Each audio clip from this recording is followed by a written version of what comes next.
WRHU Radio Hofstra University. I'm Max Sacco as we continue our Alumni of the Week series, joined this week with Steph Ruscio, spring class of 2018. Steph, thanks for coming aboard today. No problem. So, Steph, I think the first question here, what did you do at WRHU, and then what have you done so far in your professional career, just to get to know us a bit before we start? Yeah, sure. So I came in as a freshman, and pretty much I got started right away in the sports department. I was local, so I was able to just engineer right away. I did a lot of the Islanders. My sophomore year, I was technical assistant sports director.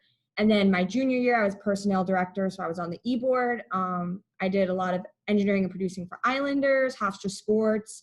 I hosted a little bit on the locker room, met some of my best friends there.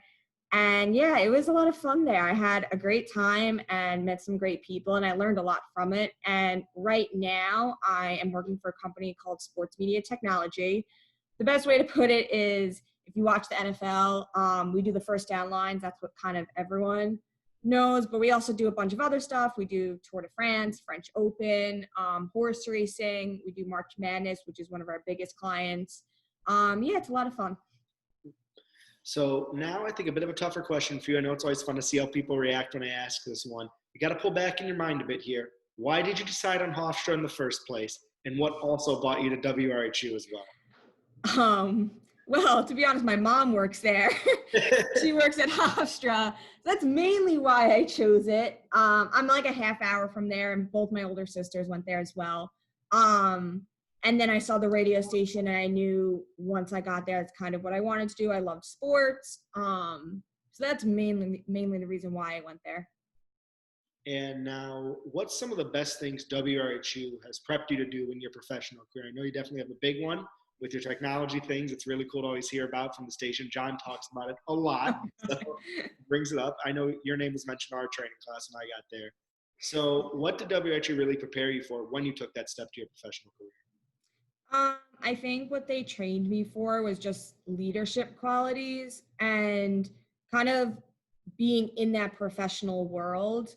I didn't really know what to expect, but John Mullen specifically, he was the one who helped me kind of get ready for interviews or just kind of have that leadership quality. So I'm able to talk to clients and have that professional quality about me.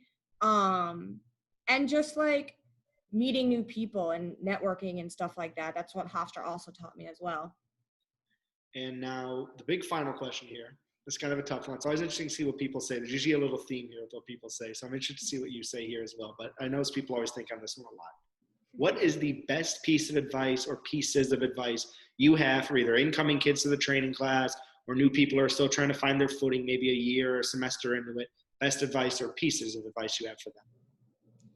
I would say don't take it so seriously. Like, it's okay if you do, but you still have your whole college career, and also just be open to do whatever you want at the station. I also did Newsline. I engineered. I anchored a little bit because they needed help. Mind you, that's not what I wanted to do, but they needed help, and it was just good to have something else to show people that this is what I can do as well. I did morning show, and I think you just have to be open and definitely don't take it seriously, because sometimes that can just not be the best quality to have if you take it so seriously. Well, Steph, short, simple, and I got to be honest, you had an answer that went way off the track with other people have been saying, so thanks for mentioning it up a bit in that regard as well. But no problem. Once again, Steph Ruscio from the class of 2018 joining us for the Alumni of the Week. Steph, thank you very much. No problem. Thanks, Max.